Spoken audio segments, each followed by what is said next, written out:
요한복음 4장 1절부터 14절까지 말씀 제가 한 절 읽고 여러분이 읽고 교독하도록 하겠습니다. 예수께서 요한보다 더 많은 사람들을 제자로 삼아 세례를 주신다는 소문이 바리새파 사람들의 귀에 들어간 것을 예수께서 아셨습니다. 사실 예수께서 직접 세례를 주신 것이 아니라 그의 제자들이 준 것이었습니다. 그래서 예수께서는 유대를 떠나 다시 갈릴리로 가셨습니다. 갈릴리로 들어가려면 사마리아 지방을 거쳐야만 했습니다. 그리하여 예수께서는 사마리아의 수가라는 마을로 들어가셨습니다. 그곳은 옛날 야곱이 자기 아들 요셉에게 준 땅과 가까웠으며 야곱의 우물이 거기에 있었습니다. 여행으로 피곤해진 예수께서는 그 우물 곁에 앉으셨습니다. 그때가 낮 12시쯤이었습니다. 한 사마리아 여인이 물을 길러 나왔습니다. 예수께서 여인에게 말을 거셨습니다. 내게 물 좀 떠주겠느냐? 제자들은 먹을 것을 사러 마을에 들어가고 없었습니다. 사마리아 여인이 예수께 말했습니다. 당신은 유대 사람이고 저는 사마리아 여자인데 어떻게 제게 물을 달라고 하십니까? 당시 유대 사람은 사마리아 사람과는 상대도 하지 않았기 때문입니다. 예수께서는 여인에게 내가 하나님의 선물을 알고 또 물을 달라고 하는 사람이 누군지 알았다면 도리어 내가 그에게 부탁했을 것이고 그가 내게 생수를 주었을 것이다. 여인이 예수께 말했습니다. 선생님께는 두레박도 없고 이 우물은 깊은데 선생님께서는 어디에서 생수를 구한단 말입니까? 선생님이 우리 조상 야곱보다 더 크신 분이십니까? 야곱은 우리에게 이 우물을 주었고 그와 그의 아들들과 가축들도 다 여기에서 물을 마시지 않았습니까? 우리 13절 14절 말씀 다 같이 읽겠습니다. 시작. 예수께서 대답하셨습니다. 이 물을 마시는 사람마다 다시 목마를 것이다. 그러나 내가 주는 물을 마시는 사람은 영원히 목마르지 않을 것이다. 내가 주는 물은 그 사람 안에서 계속 솟아올라 영생에 이르게 하는 샘물이 될 것이다. 아멘. 다시 한번 주일 예배 오신 여러분을 환영하고 축복합니다. 여러분이 일주일을 살아갈 때 어떤 힘으로 살아가고 계십니까? 여러분, 예배의 힘입니다. 우리 그리스도인들이 살아가는 힘은 다른 힘이 아니라 예배의 힘이에요. 이 예배의 힘이 있습니다. 말세에 어지러운 때가 온다고 합니다. 그때 하나님께서 계속해서 믿는 자들에게 비전을 보여주세요. 말세에 굉장히 많은 고난도 있고 핍박도 있고 요즘 같아서는 퍽퍽한 삶들이 있어요. 이 삶 가운데 그냥 지나가는데 이러한 삶을 살아가게 되면 특징이 있어요. 뭐냐면 이 삶이 전부인 줄 알고 살아갑니다. 근데 그리스도인에게는 또 다른 하나님의 큰 축복이 부어진데 뭐냐면 이 삶이 전부가 아니라 우리는 이 삶을 넘어가서 그리고 고난받고 어려운 이 삶을 승리하면서 마지막에 결국을 보게 될 것이라고 하나님께서 우리 가운데 보여주시는데 그게 뭐냐? 예배를 통해서 보여주신다는 거예요. 그래서 여러분의 지금 내일부터의 삶은 무슨 힘으로 살아가는 거냐면 지금 이 시간 우리가 하나님께 예배하고 하나님 말씀 가운데 나아가고 하나님께서 주시는 힘을 가지고 나머지를 살아가는 거예요. 왜냐하면 여러분이 살아가야 될 세상은 어떤 세상이에요? 이 삶이 전부인 것처럼 각인시키는 세상이잖아요. 근데 우리 하나님은 그런 하나님이 아니시죠. 우리 하나님이 원하시는 하나님의 자녀의 삶은 본향을 향해 가는 삶이죠. 그 삶을 무엇을 통해서 보여주시느냐? 여러분, 예배를 통해서 보여주신다는 거예요. 사랑하는 여러분 예배를 통해서 여러분이 내일부터의 삶이 승리하게 되시길 주님의 이름으로 축복합니다. 예. 오늘 요한복음 4장은 굉장히 유명한 말씀이죠. 많이 들었을 거예요. 우리가 이 수가성 여인에 대해서 우물가의 여인처럼이라는 그런 가스펠송도 있죠. 이 말씀이 시작할 때요. 1절, 2절 말씀을 한번 우리 같이 읽고 말씀을 나누도록 하겠습니다. 1절, 2절 읽겠습니다. 시작. 예수께서 요한보다 더 많은 사람들을 제자로 삼아 세례를 주신다는 소문이 바리새파 사람들의 귀에 들어간 것을 예수께서 아셨습니다. 사실 예수께서 직접 세례를 주신 것이 아니라 그의 제자들이 준 것이었습니다. 아멘. 예. 예수님께서 사마리아로 들어가시기 전에 이 요한복음 4장 1절, 2절은 무엇을 설명하고 있냐면 요한이 그 이스라엘 땅 안에 소문이 퍼진 거예요. 소문이 어떻게 퍼졌냐면 요한보다 새로 등장한 예수라는 사람이 훨씬 더 세례를 많이 준다는 거예요. 그래서 그 이야기를 들은 바리새파 사람들이 그 소문의 진위를 확인하러 다니는 거예요. 그 소문의 진위를 확인하러 다니는데 오늘 성경에 그렇게 나와 있죠. 사실 그 세례는 예수님이 주는 게 아니라 예수님의 제자들이 주었죠. 사람들은 소문에 민감합니다. 바리새파 사람들은요, 요한에게 빼앗겼던 자신의 영향력이 이제 요한이 이제 쇠퇴하기 시작한다는 것을 알았습니다. 요한이 헤롯한테 잡혀갈 것을 알았습니다. 그리고 나서 어떻게 했어요? 이제 그 영향력을 되찾을 수 있을 것이다 생각했는데 예수라는 사람이 등장해서 다시 그 영향력을 빼앗기 시작했습니다. 그때 그 일 가운데 세례 요한의 제자들하고 나머지 사람들하고 경쟁이 붙었어요. 사람들 안에 예수님을 따를 것인가 세례 요한을 따를 것인가에 대해서 사람들이 논쟁이 붙었어요. 그리고 바리새파 사람들도 예의주시하고 있었어요. 왜냐하면 자신의 영향력에 관한 문제였기 때문에. 근데 오늘 1절, 2절 말씀은 사람들의 관점으로 사람들이 무엇을 중요하게 여기는가, 사람들이 중요하게 여기는 것은 얼마나 많은 사람들이 모였는가, 그 사람에게 얼마나 많은 사람들이 갔는가, 그것을 중요하게 여겼어요. 사람들이 중요하게 여기는 것은 예수님이 얼마나 많은 사람들에게 세례를 주었는가, 그것에 관심이 있었어요. 세례 요한보다 예수님이 더 많이 세례를 주었다, 관심이 있었던 것입니다. 그리고 예수님이 직접 세례를 주기 때문에 사람들이 많이 몰린 것이다, 루머가 만들어졌죠. 소문이 만들어졌죠. 사람들의 영향력의 근거는 뭐예요? 많은 사람들이 모이는 곳, 많은 영향력이 끼쳐지는 곳. 근데 오늘 예수님이 세례를 주지 않았죠. 여러분, 사람들은 세례의 목적이 몰랐어요. 세례의 그 본 뜻도 몰랐습니다. 그냥 세례에 많은 사람들이 모였구나 하고 그것에 관심을 가졌습니다. 근데 중요한 게 있죠. 세례는 뭡니까? 회개하고 죄사함을 받은 사람이 하나님의 자녀가 되는 의식입니다. 하나님의 자녀가 되는 그런 날입니다. 뭐예요? 세례에서 중요한 것은 복음을 받아들인 사람이 새로운 삶을 얻게 되고 새로운 생명으로 나아가게 되는 것이 세례입니다. 근데 사람들은 새로운 생명이 태어나고 새로운 삶이 시작되고 새로 사람이 변혁되고 사회가 갱신되는 것에 대해서는 관심이 없죠. 많이 모인 것에 관심이 있어요. 본질에는 관심이 없고요. 사람들은 주변에 관심이 많은 거예요. 근데 예수님은요, 오늘 1절, 2절 말씀에 보는 그 사람들하고 달랐습니다. 바리새파 사람들하고 달랐습니다. 예수님은 사람들의 관심이 중요하지 않았습니다. 그리고 예수님은 어떤 것에 관심이 많았냐면 딱 한 가지예요. 예수님은 사람 살리는 일에 관심이 많으셨어요. 사람 살리는 일에 집중하셨습니다. 예수님은 하나님의 영으로 꽉 찬 삶을 사셨습니다. 예수님은 하나님의 말씀으로 꽉 찬 삶을 사셨습니다. 사랑하는 여러분, 어느 시대나 사람들의 소문이 많이 있습니다. 여론이라는 게 있어요. 동향이라는 게 있죠. 그런 것에 의해서 우리는 영향을 받습니다. 여러분은 영향을 받습니다. 그런데 예수님의 삶을 바라보면서 우리가 중요하게 여겨야 될 것은 무엇인가? 그것이 중요하지 않다는 거예요. 우리가 중요한 것은 무엇인가? 주변에 많은 잡다한 것들을 우리가 정보로 얻어서 그 정보를 활용하는 게 우리의 능력이 아니라 예수님처럼 하나님의 말씀으로 꽉 찬 삶을 살아가는 것입니다. 예수님의 복음으로 꽉 찬 삶을 살아가는 것이에요. 그렇다면 세상의 영향을 받지 않습니다. 우리는 세상에 많은 소문들에 의해서 영향을 받죠. 얼마나 많은 비본질적인 것들에 대해서 우리가 영향을 받습니까? 좋은 음식을 먹어야 되죠. 어느 일정 수준의 이상의 음식을 먹어야 되죠. 특히 자매들 같은 경우는 옷에 관심이 많잖아요. 요즘에 형제들도 옷에 관심이 많지만 우리 옷에 목숨 걸잖아요. 왜 그래요? 보여지는 것에 관심이 많기 때문에. 그것으로 비본질적인 것이죠. 옷을 좀 이상하게 입었다거나, 이상하다는 표현도 이상하지만, 자기가 생각하는 스타일대로 안 입었거나 하면은 웅성웅성거리죠, 사람들이. 근데 생각해보면 벗고 다니는 것도 아닌데 왜 그런지 모르겠어요. 그렇잖아요. 그리고 제가 봤을 때 저는 잘 모르겠어요. 이렇게 보면 옷이 그지 같아요. 근데 되게 비싼 옷이래요. 근데 아는 사람만 알아요. 그러니까 자매들은 다 알더라고요. 와, 그래요. 그래서 왜 와 하지? 했더니 그지 같은데 이게 뭐가 조그만 이렇게 상표가 하나 옆에 이렇게 팔락팔락 거리더라고요. 그거 하나 보고 와 하는 거예요. 저 옷이 뭐가 좋은데요? 어디 상표잖아요. 어디 브랜드잖아요. 우리가 봤을 때는요, 그런 것들에 관심이 많아요. 근데 예수님은 그렇게 살지 않으셨다는 것입니다.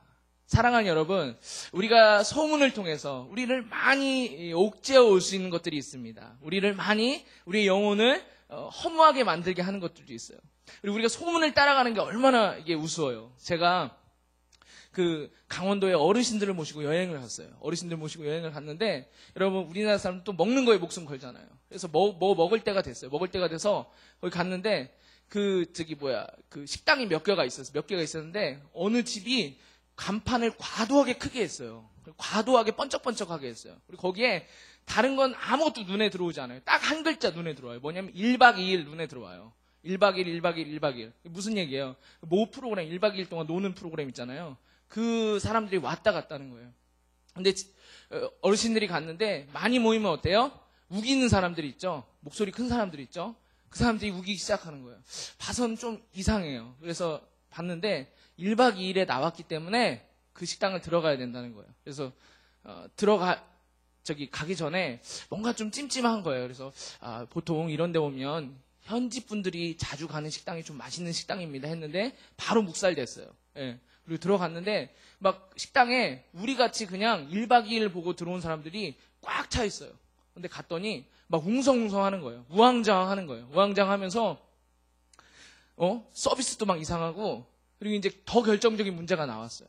뭐냐면 음식이 나왔는데 정말 그냥 이렇게 외치며 먹었어요. 1박 2일 하면서 맛대가리 없는 음식을 먹었어요. 예. 정말 소문에 의해서 물론 웃자고 한 얘기인데요. 여러분 우리가 굉장히 많이 소문과 여론과 이런 것들에 의해서 민감한 것 같습니다. 근데 그것이 인간사에 계속해서 흘러오고 있었다는 것입니다. 근데 오늘 예수님은 소문에 의해서 움직이지 않았고요. 예수님이 갔던 목적은 분명한 목적이 사람들은 소문에 의해서 자기의 필요를 위해서 움직이지만 예수님이 움직이셨던 목적은 달랐습니다. 우리 3절부터 7절까지의 말씀을 같이 한번 읽겠습니다. 시작. 그래서 예수께서는 유대를 떠나 다시 갈릴리로 가셨습니다. 갈릴리로 들어가려면 사마리아 지방을 거쳐야만 했습니다. 그리하여 예수께서는 사마리아의 수가라는 마을로 들어가셨습니다. 그곳은 옛날 야곱이 자기 아들 요셉에게 준 땅과 가까웠으며 야곱의 우물이 거기에 있었습니다. 여행으로 피곤해진 예수께서 그 우물 곁에 앉으셨습니다. 그때가 낮 12시쯤이었습니다. 한 사마리아 여인이 물을 길러 나왔습니다. 예수께서 여인에게 말을 거셨습니다. 내게 물 좀 떠주겠느냐? 예. 예수님께서 유대 땅에서 예루살렘에서 사역하시고 북쪽 갈릴리로 올라가시려고 합니다. 그런데 지도만 보면은요, 사마리아 땅은 가는 길목에 있습니다. 중간 길목에 있는 그러니까 그 사마리아를 통과해서 가야지 갈릴리로 빠르게 갈 수 있는 길인 것입니다. 그런데 지도만 놓고 보는 우리는 이렇게 가야지 빠르겠지 했는데 그 당시에는 아픈 역사가 있었습니다. 그 역사로 인해서 좀 의아하게 사람들은 그 사마리아를 통과하지 않고 옆을 한참 돌아서 북쪽으로 갈 때 갈릴리로 갔고요. 북쪽에 있는 사람도 내려오면서 한참을 돌아서 다시 사마리아 땅을 돌아가지고 예루살렘으로 내려오고 하곤 했습니다.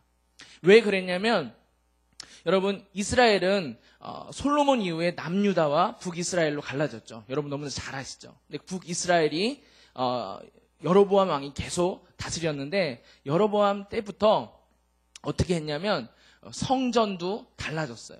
그리고 성경도 그 사람들은 모세오경만 이제 보기 시작했어요. 근데 이 사람들이 쭉 북이스라엘이 이어지다가 주전 722년에 아수르한테 멸망을 당했어요. 이 아수르는 사르곤 왕이라는 사람이 있었는데 굉장히 포악한 왕이었어요. 그리고 굉장히 야비한 정책을 썼어요. 어떤 정책을 썼냐면 사마리아 땅에 있는 유대인을 약 3만 명 가량을 본토로 옮겼어요. 그리고 본토에 있는 남자들 그 숫자와 비견되는 그 숫자를 다시 사마리아 땅으로 데리고 온 거예요. 근데 그냥 옮겨만 놓은 게 목적이 아니고요. 그 옮겨온 사람들로 말미암아 옮겨온 사람들이 이스라엘 여인들하고 관계를 맺어서 그 가운데 혼혈 아들이 태어나기 시작한 거예요. 근데 그 다음부터 유대 땅에서는 어떤 편견이 생겼냐면 사마리아 땅은 상종할 수 없는 땅이다. 사마리아는 우리가 가면 부정한 땅이다. 왜냐하면 율법에는 이방인들과 접촉하면 부정하다고 돼 있거든요. 근데 그래서 그 땅을 통과하거나 그 땅에 있는 사람들을 만지면 부정하다고 여기는 거예요. 그래서 오늘 유대 사람인 예수님께서 사마리아 땅을 통과한 것은 굉장히 신기한 일이었습니다. 사마리아가요, 그런 아픔이 있었어요. 사마리아가 그렇게 혼혈 정책, 그 부정한 땅이 된 것은 그 사람들이 뭔가를 의도해서 한 것이 아닙니다. 그냥 자신의 조상들이 나라가 힘이 없어서 그렇게 된 것 뿐이에요. 근데 자신의 조상들이 힘이 없어서 그렇게 됐는데 그냥 사람들은 편견을 가지고 그 사람들을 부정하다가 한 거예요. 그렇게 하니까 어떻게 해요? 그 사마리아 사람들이 마음을 닫기 시작했죠. 사마리아는 유대 안에 있지만 고립된 섬과 같이 철저하게 자신들의 공동체를 이뤄가면서 고립된 상태로 살아갔다는 것입니다.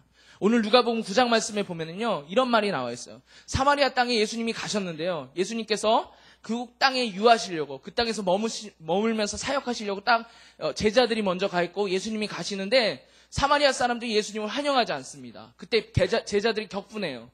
예수님, 하늘로부터 불을 내려서 이 성을 멸망시켜 주십시오. 그런데 예수님께서 그래, 이런 놈들은 불을 내려서 멸망해야 돼. 안 하셨어요. 어떻게 하셨냐면 제자들을 꾸짖으셨습니다.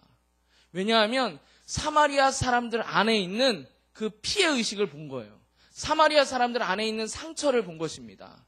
여러분, 다른 게 없어요. 그냥 사마리아에서 태어났다는 이유로 그 사람들은 그냥 부정해지는 거예요.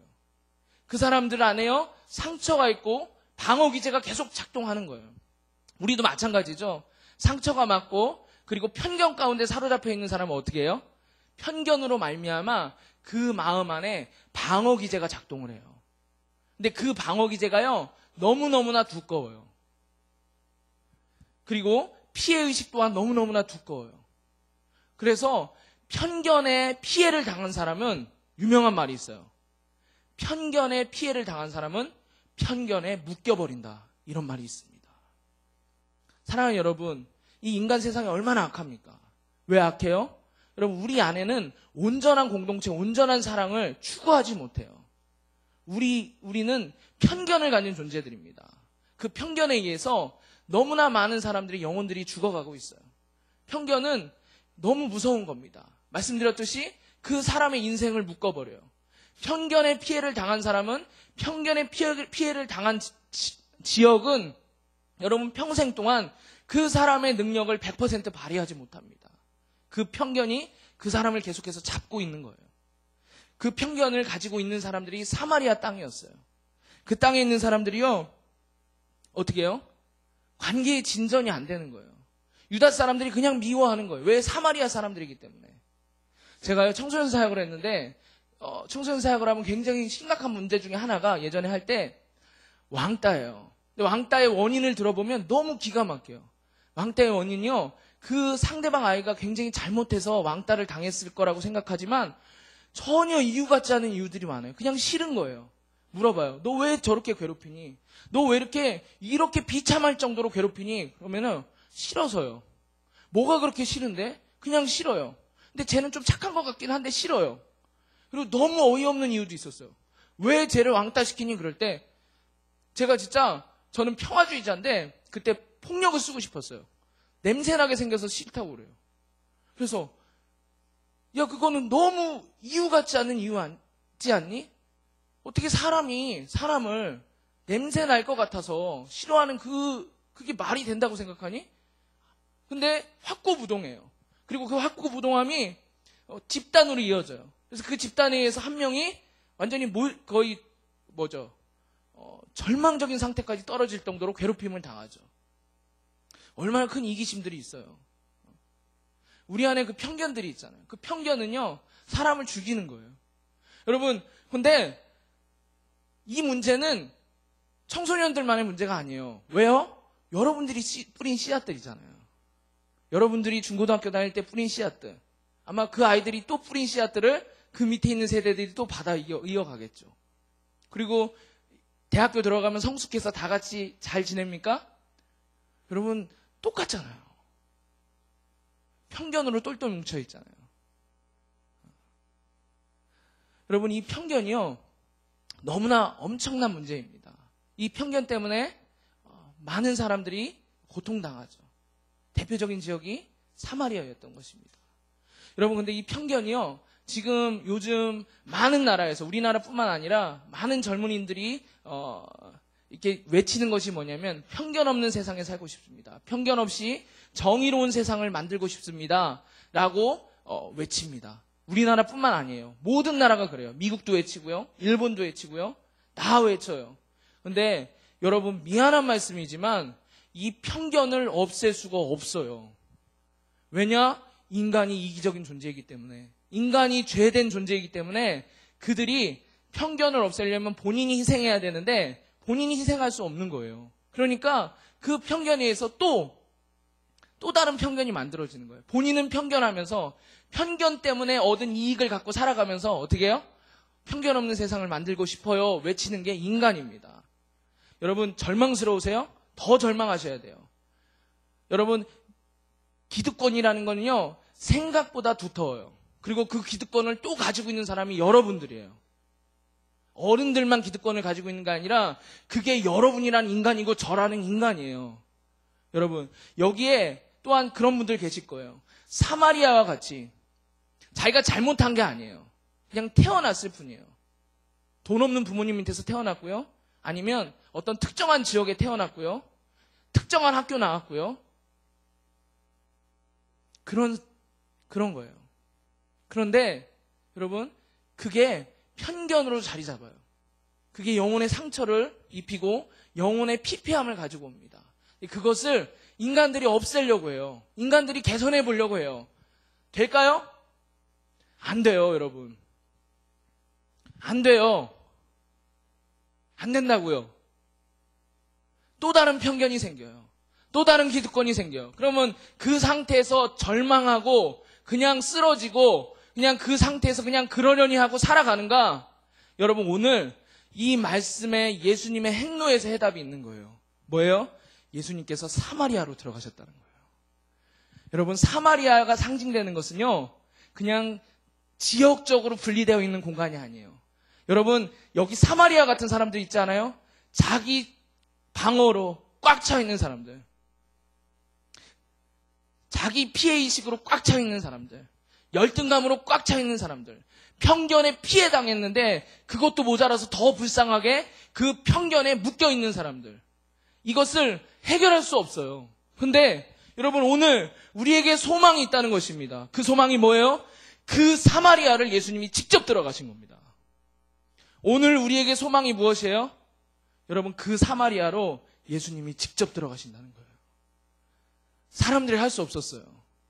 얼마나 나쁜 일이에요. 나라가 힘이 없어서 그런 편견 속에서 사로잡히게 되었는데 여러분 도리어 그 사람들을 정죄합니다. 해결이 안 됐어요. 그것도 그 사람들이 나쁜 사람들이 아니라 경건한 사람들이었어요. 근데 해결 안 되는 그곳에 예수님이 들어가신 거예요. 그 두꺼운 벽을 뚫고 들어가신 거예요.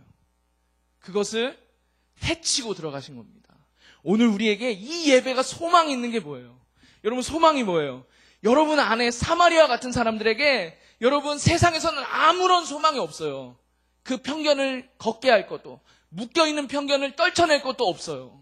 여러분 그것으로부터 그냥 계속해서 고통받아가면서 사는 그런 존재로 살아갈 수밖에 없는 게 우리라는 존재들이라는 것입니다. 근데 그때 우리로서는 소망이 없지만 예수님이 사마리아로 들어가신 겁니다. 오늘 예배 가운데 조금 뒤 있으면 사마리아 여인에 대해서 나오겠지만 여러분 중요한 게 있습니다. 예수님이 여러분 가운데 직접 들어가신다는 것입니다. 직접 여러분이 예수님께서 여러분 가운데 들어가시면 그때 소망이 있는 것입니다. 아무리 자기 방어 기제로 꽉꽉 차 있는 사람들, 위선을 덧입혀서 진짜 속마음을 아무도 모르게 하는, 속은 상처로 골마 터져 있는 사람들, 그 사람들 가운데 여러분 정죄가 아니라 소망으로 예수님께서 찾아가신다는 거예요. 그게 복음이에요. 왜 복음은 기쁜 소식이에요? 사마리아 같은 우리에게, 아무 소망 없는 우리에게 예수님께서 먼저 찾아오신 거예요. 사랑하는 여러분, 오늘 그 예수님을 맞아들이게 되기를 주님의 이름으로 축복합니다. 우리 옆 사람하고 이렇게 한번 인사하겠습니다. 예수님만이 당신의 소망입니다. 다시 한번 인사하겠습니다. 예수님만이 당신의 소망입니다. 자, 이제 더 대단한 일이 벌어집니다. 예수님이 사마리아로 들어간 것도 모자라서 이제 한 여인을 만나러 가요. 여러분, 예수님께서 오늘 사마리아를 거쳐서 가는 거는 빨리 가려고 하신 게 아니에요. 예수님의 관심은 한 여인에게 있었습니다. 예수님의 관심은 한 영혼에게 있었습니다. 오늘 예수님께서도 목말라 하는 한 여인을 직접 찾아오셨지. 예수님이 굉장히 지치셨거든요. 육신을 입으셨기 때문에 걸어 다니셨어요. 굉장히 지쳤다고 성경에 표현하고 있는데, 그럼에도 불구하고 그 예수님의 마음은, 관심은 딱 한 가지였어요.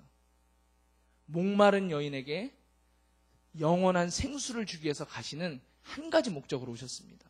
오늘 이 예배 가운데 여러분, 이 여인처럼 여러분 목마름을 가지고 이곳에 왔다면, 여러분 그 목마름을 가지고 온, 영적 갈급함을 가지고 온 여러분에게 예수님께서 응답하시게 될 줄 믿습니다. 여러분, 그것이 우리에게 소망입니다. 이 여인에게 갔습니다. 근데 예수님이 먼저 찾아오셨어요. 사마리아의 수가라는 동네로 들어갔는데, 수가라는 동네에 가운데 우물이 있었어요. 그 우물은 우리가 생각하는 우물에 예수님께서 걸터 앉았어요. 근데 우리가 생각할 때 어때요? 그 우리 막 전설의 고향에 나오는 우물처럼 좀 이렇게 높은 이렇게 동그란 우물 생각하고 예수님이 거기 위험하게 걸터 앉으셨네. 그게 아니에요. 중동은 이렇게 샘처럼 쏟아 나와서요. 우물이 깊지가 않고요. 샘처럼 솟아 나와서 그것이 흘러가게 해요. 그래서 그 흘러가는 자리에 수로를 이렇게 동그랗게 만들어요. 그걸 누가 먹어요? 사람도 먹고 가축도 먹는 거예요. 그 자리에서, 아니 깨끗해요. 흐르니까. 예, 괜찮아요. 예, 화장실 몇 번 가면 돼요. 예. 그러는데, 그런데 예수님이 걸터 앉아 계신다는 거예요. 예수님께서 걸터 앉아 계시는데 한 여인이 오는 것입니다. 낮이에요. 굉장히 뜨거울 때예요. 아무도 나오지 않아요. 그때 예수님이 한 여인을 만나러 그 자리에 앉아 계십니다. 그 여인이 걸어오는 거예요. 물을 뜨러 오는 것입니다. 그때 그 여인이 아마 깜짝 놀랐을 거예요. 그것도 남자가 있었어요. 유대 남자가, 딱 봐도 아는 유대 남자가 자기한테 뭐래요? 물 좀 떠주겠니? 물 좀 떠주겠니? 이래요. 여러분, 지금 이 사마리아는 편견의 땅이에요. 사마리아는 상처의 땅이에요. 사마리아는 그냥 과거의 영광만을 회상하는 땅이에요. 이 땅에 더 가련한 여인이 한 명 왔어요. 우물은 여러분 어떤 의미냐면, 우물은 혼자 이용하는 곳이 아니에요. 우물은 정해진 시각에, 여러분 옛날 전원일기 같은 데 보면 뭐예요? 무슨 땡 하면서 거기서 모든 마을의 비밀이 다 탄로나잖아요. 예? 우물은 커뮤니티의 역할을 하는 거예요. 우물은 공동체의 모든 정보가 교환되는 곳이에요. 우물에 같이 있다는 것은 그 마을의 일원으로 살고 있다는 거예요. 근데 이 여인이요, 우물은 그래서 같이 정시에 이용해요. 그것도 중동에서는 아침에 선선할 때, 아니면 저녁에 해가 지기 시작하기 전에 시원할 때 이용한단 말이에요. 근데 너무 이상하게 낮에 혼자 왔단 말이에요. 그럼 그 이야기는 뭐예요? 여러분, 이 여인은 이 마을 공동체 안에서, 커뮤니티 안에서 철저하게 배제된 여인이라는 거예요. 편견의 땅에서 또 다른 편견의 희생자인 거예요. 이 여인이 그곳으로 우물에 물을 길러 왔습니다. 여러분, 우리도 마찬가지죠. 우리도 여러 커뮤니티가 있잖아요. 지금은 온라인 커뮤니티들이 있죠. 카톡방도 있고 막 그러잖아요. 어떤 사람들은 막 그러잖아요. 아우, 나는 왜 이렇게 카톡방이 많아. 아우, 귀찮아 죽겠어. 밴드도 있고 카톡방도 있고. 아, 없앴으면 좋겠어. 이거 알람 꺼버렸으면 좋겠어. 예. 근데 어떤 사람은 그러죠. 나도 저런 거 하나만 있어봤으면. 예? 어? 나도 저런 연락도 띵똥하면서 연락 좀 왔으면. 어? 여러분, 커뮤니티에서 배제된다는 것은 굉장한 상실감이 있고 굉장한 어려움이 있죠. 여러분, 우리가 누군가 한 공동체 안에서 한 공동체 일원으로 살지 못한다는 것은 굉장히 큰 어려움이 있죠.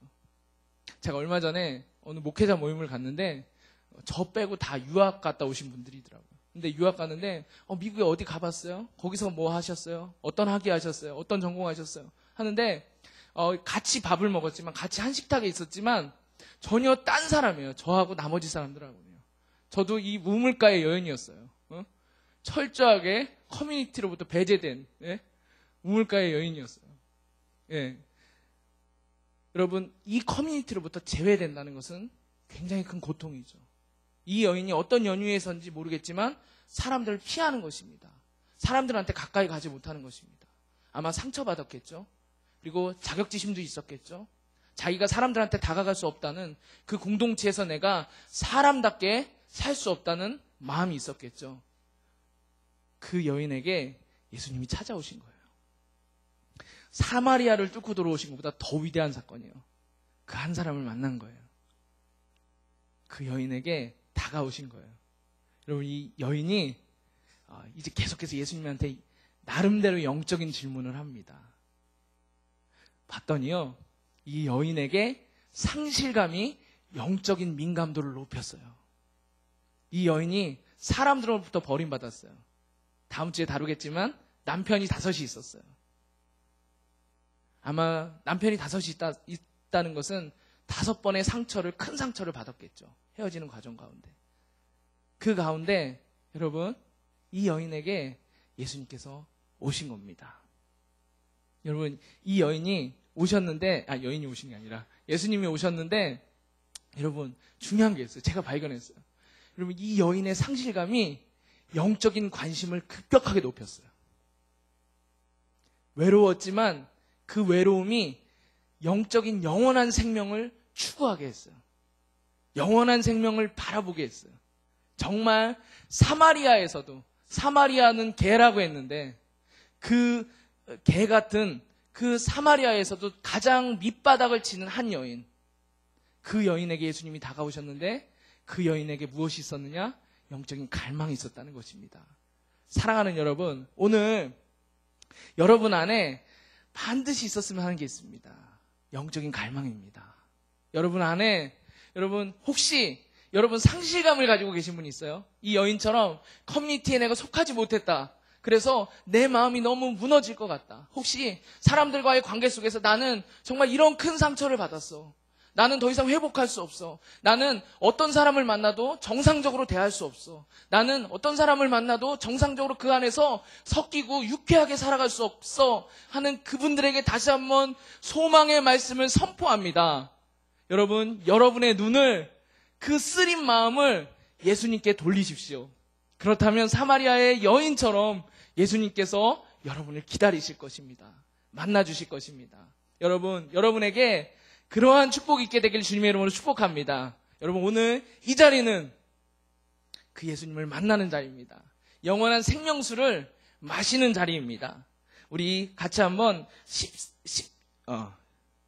몇 절이죠? 죄송합니다. 12절부터 14절까지의 말씀을 다시 한번 읽도록 하겠습니다. 죄송합니다. 10절부터 14절까지 말씀, 죄송합니다. 10절부터 14절까지의 말씀 읽겠습니다. 시작. 예수께서 여인에게 대답하셨습니다. 내가 하나님의 선물을 알고 또 물을 달라고 하는 사람이 누구인지 알았다면 도리어 내가 그에게 부탁했을 것이고 그가 내게 생수를 주었을 것이다. 잠깐만요. 10절 띄워주세요. 먼저 여기부터 좀 보고 가겠습니다. 10절. 예수께서 대답하셨습니다. 여인이 예수님께서 말씀하신 거예요. 여인이 물 좀 떠주겠느냐. 그리고 사마리아 사람들은 유대 남자하고 상종하지 않는 것입니다. 유대 남자랑 상종하지 않는데 그 가운데 예수께서 여인에게 말씀하신 것입니다. 내가 누군지 아냐. 너 네 앞에 있는 사람이 도대체 누군지 아냐. 누구냐면 메시아다. 그리고 물을 달라고 하는 사람이 누구인지 알았다면 내가 너한테 생수를 주었을 것이다. 여기서 중요한 게 있어요. 누구인지 알았다면 주었을 것이다. 누구인지 알았다면 너가 구했을 것이다. 번역이 이렇게 돼요. 여러분, 우리가 예배를 드리면서 우리가 하나님에 대해서 배워가면서 정말 중요한 게 무엇인가? 여러분, 알아야지 구할 수 있다는 거예요. 하나님에 대해서 알아야지 구할 수 있게 된다는 거예요. 사랑하는 여러분, 하나님에 대해서 알아야 됩니다. 예수님에 대해서 알아야 됩니다. 안 사람은 구하게 되어 있습니다. 예수님 앞에 서 있는 사람은 구하게 되어 있습니다. 오늘 사마리아의 여인이 나옵니다. 물론 이 여인은 그래도 영적인 관심이 있습니다. 많은 사람들이 그렇게 생각합니다. 부유한 사람은 예수님에 대해서 관심이 없고 가난한 사람들이 먹고 살 게 없기 때문에 예수님한테 관심이 많을 것이다. 아니요. 제가 봤더니요.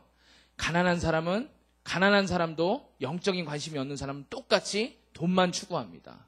부유한 사람도 똑같이 예수님을 모르는 사람은 돈만 추구합니다. 영적인 것에 전혀 관심이 없습니다. 오늘 예수님에 대해서 아셔야 합니다. 하나님에 대해서 알기를 갈망하셔야 됩니다. 영적인 것에 대해서 알기를 갈망하셔야 됩니다. 그래야지 구할 수 있습니다. 그래야지 생수가 주어질 수 있습니다. 오늘 이 여인이요, 예수 그리스도를 만나지 않았다면 우리 가운데 어떤 일이 일어나느냐? 여러분, 여인처럼 우리가 예수님을 통해서 새로운 생명수가 공급되지 않으면 우리는 어떻게 해요? 여러분, 이 여인처럼, 사마리아의 많은 사람처럼 그냥 하루하루 목숨 부지하듯이 우물가에 가서 먹고 살 물만 떠올 수가 있다는 거예요. 또 어떻게 해요? 그냥 하루하루의 삶 속에서 그냥 오늘을 내가 연명해야겠지. 그냥 어찌됐든 지나가겠지. 어찌됐든 좋아지겠지. 오늘 즐거웠으니까 됐겠지. 이렇게 살 수 있다는 것입니다. 여러분, 근데 그 삶을 예수님께서 단호하게 그 삶은 아니야. 우리 가운데 매일매일 조금씩 목마름을 해결하게 하는 거, 우리의 영혼을 조금씩 해갈하게 하는 거, 우리의 정신을 조금씩 망각하게 하는 거, 그냥 찰나의 기쁨을 허락하는 것에 이렇게 계속해서 이 여인처럼 우물을 가든지 남자를 만나든지 여자를 만나든지 뭔가를 파든지 그렇게 할 수 있는데, 예수님께서 그거는 방법이 아니야. 그거는 해결책이 아니야. 뭐가 해결책이에요? 하나님을 알고 그 하나님께 구하는 거예요. 무엇을요? 생수 주실 분에게 구하는 겁니다. 그리고 그 생수 주시는 분에게 구하면 어떤 일이 일어나느냐? 우리 13절 14절 말씀 다 같이 읽겠습니다. 13절 14절 읽겠습니다. 시작. 예수께서 대답하셨습니다. 이 물을 마시는 사람마다 다시 목마를 것이다. 그러나 내가 주는 물을 마시는 사람은 영원히 목마르지 않을 것이다. 내가 주는 물은 그 사람 안에서 계속 솟아올라 영생에 이르게 하는 샘물이 될 것이다. 우리 14절 말씀 잠깐만 띄워주세요. 예, 여러분, 예수님께서 말씀하십니다. 이 물을 먹는 사람은 계속해서 목마를 것이라고. 그런데 내가 주는 물을 마시는 사람은 영원히 목마르지 않을 것이다. 거기에 오늘 우리말 성경에는 나오지 않았는데요, 영어 성경에도 나오고 이 해석이 더 좋을 것 같은데, 그러나 하고 내가 사이에요, 어떤 말이 들어가냐면 NIV에 whoever라고 되어 있는데요, 그러나 누구든지 내가 주는 물을 마시는 사람은 영원히 목마르지 않을 것이다. 누구든지 내가 주는 물은 그 사람 안에서 계속 솟아올라 영생에 이르게 하는 샘물이 될 것이다. 여러분, 이제 다음 주에 예배를 볼 건데요, 예배를 가지고 나눌 건데, 여러분, 오늘 엄청난 소망이에요. 기쁨의 소식이에요. 누구든지 조건을 가진 사람만 내가 주는 물을 마시는, 이게 아니에요. 유대 사람만 생수의 강이 솟아날 것이다, 이게 아니에요. 누구든지 내가 주는 물을 마시는 사람은, 여기 있는 누구든지, 여러분, 예수님이 주는 물을 마시는 사람은 그 배에서 그 즉시 생수의 강이 솟아올라서 여러분, 그것이 생명수의 강을 여러분 안에 흐르게 한다는 것입니다. 그것은 죽어있던 모든 것이 되살아나고 먹을 수 없는 모든 것이 먹을 수 있게 하고 피폐해졌던 모든 땅이 기름지게 되는 그런 생명수의 강이 흐르게 한다는 것입니다. 그래서 우리 이제 이 말씀을 보고 같이 찬양하고 기도할 텐데요, 여러분, 먼저 이사야 말씀 한번 띄워주십시오. 우리 같이 한번 읽겠습니다. 읽겠습니다. 시작. 너희 목마른 사람들아, 와서 물을 마시라. 돈 없는 사람들아, 너희도 와서 음식을 사 먹어라. 와서 돈을 내지 말고 음식을 사 먹고 값을 지불하지 말고 포도주와 우유를 사 먹어라. 예, 예수님이 오시기 전에 하나님께서 선지자 이사야의 말씀을 통해서 이렇게 말씀하시는 거예요. 너희들 목마른 사람들아, 와서 물을 마시라. 이곳에 와서 누구든지 물을 마시다. 그러면 너희들 와서 값을 낼 필요 없고 돈을 낼 필요도 없고 너희들 와서 음식을 먹어서 너희들 다시 살아나게 될 것이다. 그것을 너희에게 요청한다. 사랑하는 여러분, 예수님께서 여러분 가운데 오셨고요, 이 가운데 왔습니다. 그러면 우리는 무엇을 해야 됩니까? 그 예수님의 부르심에 응답하는 거예요. 예수님, 내가 목마릅니다. 예수님, 물을 주세요. 예수님, 생명수를 주세요. 예수님, 내가 내 마음 가운데 있는 모든 편견 가운데 주님 오셔서 나를 새롭게 해주세요. 또한 이 생명수의 강이 흐르면 어떤 일이 생기느냐? 에스겔 말씀 띄워주십시오. 우리 다 같이 읽고 우리 같이 기도하겠습니다. 시작. 그가 내게 말했다. 이 물은 동쪽 지역으로 흘러 아라바로 가서 바다로 들어간다. 강물이 바다에 이르렀을 때 바닷물이 살아나는 것이다. 강물이 흘러가는 곳마다 떼지어서 움직이는 모든 생물이 살 것이고 물고기들이 수없이 많을 것이다. 이 물이 그곳에 가서 바닷물이 살아나게 되기 때문이다. 강물이 흘러가는 곳마다 모든 것이 살 것이다. 12절 말씀. 갖가지 먹는 열매를 맺는 나무들이 강둑을 따라 양쪽으로 자랄 것이다. 그 나뭇잎이 시들지 않을 것이고 그 열매가 끊이지 않을 것이다. 달마다 열매가 열릴 것이다. 그 강물이 성소에서부터 흘러나오기 때문이다.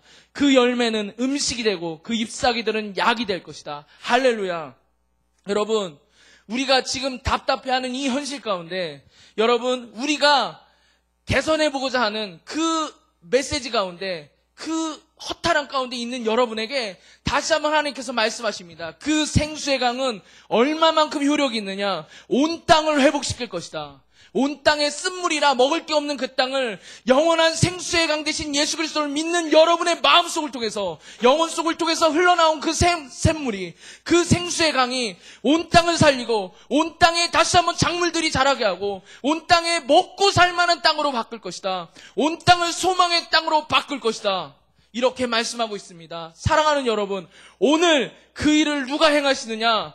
예수님을 믿고 의지하며 예수님께 여러분의 그 모든 방어 기제를 내려놓고 여러분의 사마리아 같은 여러분의 마음, 그리고 묶여있는 여러분에게 다시 한번 예수님께서 소망으로 다가가실 것입니다. 사랑하는 여러분, 우리가 이 시간 같이 한번 기도했으면 좋겠습니다. 찬양하고 기도했으면 좋겠는데요. 하나님, 주님만이 소망이십니다. 하나님 이 세상에서는 하나님 말세이기 때문에 하나님, 우리는 소망 없는 자들처럼 살 수밖에 없고, 하나님 아버지, 퍽퍽한 현실 속에 살 수밖에 없지만 하나님이 지금 하늘나라의 커튼을 쫙 열어주셨어요. 하늘나라의 커튼을 쫙 열어줬는데 거기 뭐가 보이냐면 마지막에 승리해서 영광의 예배를 드릴 여러분의 모습을 보여주시는 거예요. 이 땅에서 사단이 아무리 활개치고 이 땅에서 아무리 우리의 젊은이들을 죽이는 세상의 억압이 있다 할지라도 하나님께서 그때마다 이 예배 가운데 여러분, 예수님을 붙잡고 하나님을 붙잡고 의지하며 나가는, 영적 갈망을 가지고 의지하며 나가는 여러분에게 어떤 모습을 보여주시냐, 어떤 복을 내려주시냐, 하나님 나라의 커튼을 쫙 열어 보이실 거예요. 그리고 여러분은 볼 거예요. 뭐를요? 마지막 때에 완성될 그 주님의 나라를, 승리할 여호와의 나라를, 온 땅이 회복되는 그 나라를 누굴 통해서 보여주세요? 예배하는 자에게, 믿고 의지하는 자에게, 주님만 바라보는 자에게 보여주실 거예요. 나머지는 못 봐요. 죽었다 깨나도 못 봐요. 돈을 몇 천억을 몇 조를 갖다 쏟아봐도 부어도 못 봐요. 누구만 봐요? 그 예수님을 기다리는 자들, 그 예수님을 의지하는 자들, 하나님의 영광과 그 생수의 강을 소망하는 자들, 그 사람들에게 그 역사가 나타날 거예요. 사랑하는 여러분, 오늘 그 하나님 나라의 비밀을 보게 되는 여러분들에게 주님의 이름으로 축복합니다. 우리 이 시간 같이 한번 찬양합시다. 주 앞에 나와 제사를 드리네, 내 마음 모아 주를 바라봅니다. 여러분, 우리가 온전케 되는 그 일을 소망하며 한번 찬양하고 같이 한번 기도하도록 하겠습니다.